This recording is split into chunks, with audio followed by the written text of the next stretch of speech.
In the top stories, 3 murder accused are remanded to prison. A young woman collapses and dies in the city store. And 2 more Barbadians qualify for the Rio Olympics. Welcome to Nation News for Monday, May 23rd, 2016.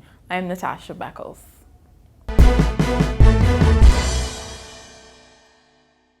3 young men charged in the May 12th murder of Shernor Rose have been remanded to prison. They are Darian Ronald Nurse, 21, of Stafford Hill, Pineland, St. Michael; Shaquille Deshaun Maynard, also 21, of Block D, North Close, Wildy, St. Michael; and Keyshawn Leroy David Green, 16, of Shepton Lane, Pinelands, in the same parish. Mr. Rose was shot and killed near his Neil's Tenantry, St. Michael home. The trio appeared in the District A Criminal Court No. 2 on Monday, and they were remanded until June 20th by Magistrate Christy Cuffy Sargent. The young men are also jointly charged with wounding with intent regarding the injuring of another man on the same day at the same location. A Guyanese national pleaded guilty to 4 drug charges when she appeared in court on Monday and is now awaiting sentencing. Latoya Kenesha Smart, a 25-year-old customer service representative, pleaded guilty to possession with intent to supply, trafficking, and importation of 1 pound of cannabis. Ms. Smart arrived at the Grantley Adams International Airport on Saturday, and the drugs were found in a compartment of her suitcase during a subsequent search. She will return to court on June 20th. A young woman is dead after reportedly collapsing in Rough and Tough Remix Boutique on Roebuck Street. Eyewitnesses said she is a customer and was sitting eating lunch when she collapsed and began gasping for breath. Her name had not been released at the time of preparing this newscast. The state-run Barbados Agricultural Development and Marketing Corporation is reporting an improvement in its finances. CEO Sean Tudor said the agency ended the 2015-2016 financial year on a stronger financial footing due to a number of operational changes and cost-cutting measures. He made the revelation during the Democratic Labour Party's recent lunchtime lecture. What has been our progress to date? What has been our progress in the last year? In a single financial year, we have been able to increase our sales revenue by 1.2 million. We've been able to reduce our deficit, because we're still in deficit, by 25%. We're getting down, we're coming down. Government subvention now only represents 20.17% of the ADMC's revenue. And even with a reduced subvention from the government, we are in a stronger financial position at the end of the financial year 2015-2016 than we were in the previous year.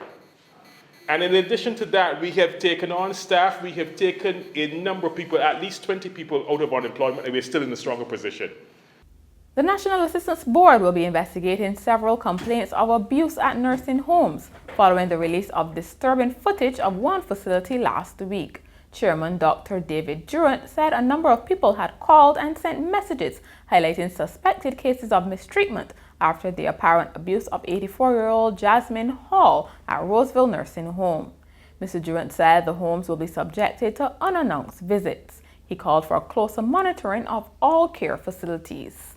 We need a lot more policing for the protection of the elderly people in private homes.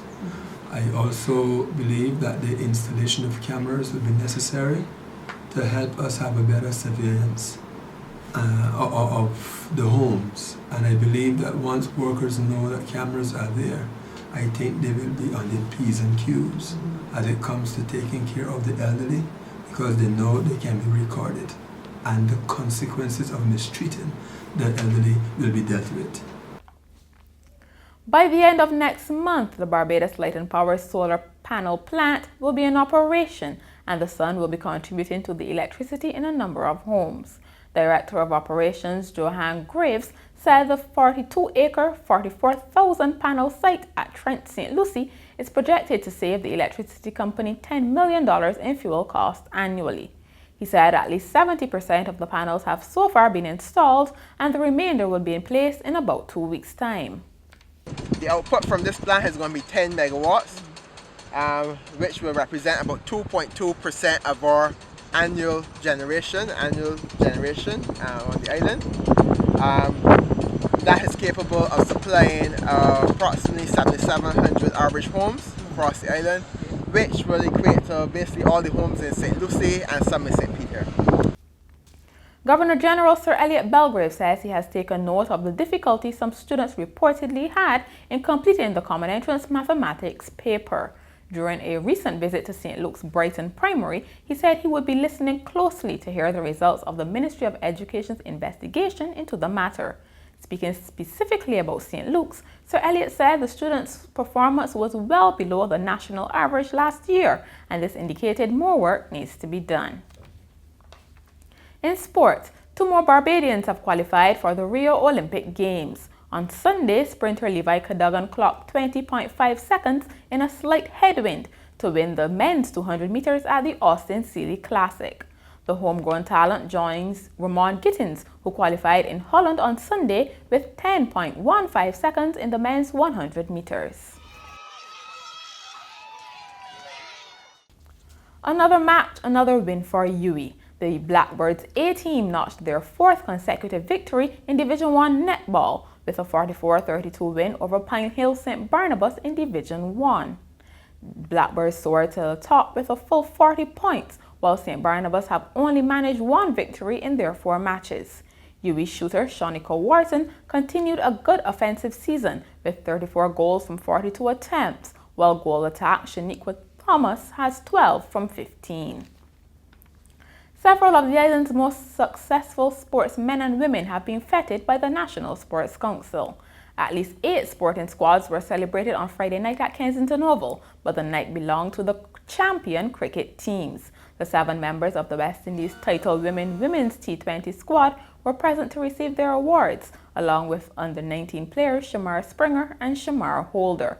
Neither Jason Holder, Suleiman Ben, nor Ashley Nurse, who were members of the men's T20 squad, were present to get their awards. And finally, a Massachusetts man who made a resolution on January 1st, 1989 to run every day is still going strong. Lenworth Kip Williamson recently ran for the 10,000th consecutive day. The 57-year-old now runs at least 3 miles a day regardless of the weather, and at least once a week he puts in a 6 to 8 mile run. Mr. Williamson says as long as his legs work, he will continue running. And that's Nation News for Monday. For more news, log on to nationnews.com and follow us on YouTube, Facebook, and Twitter.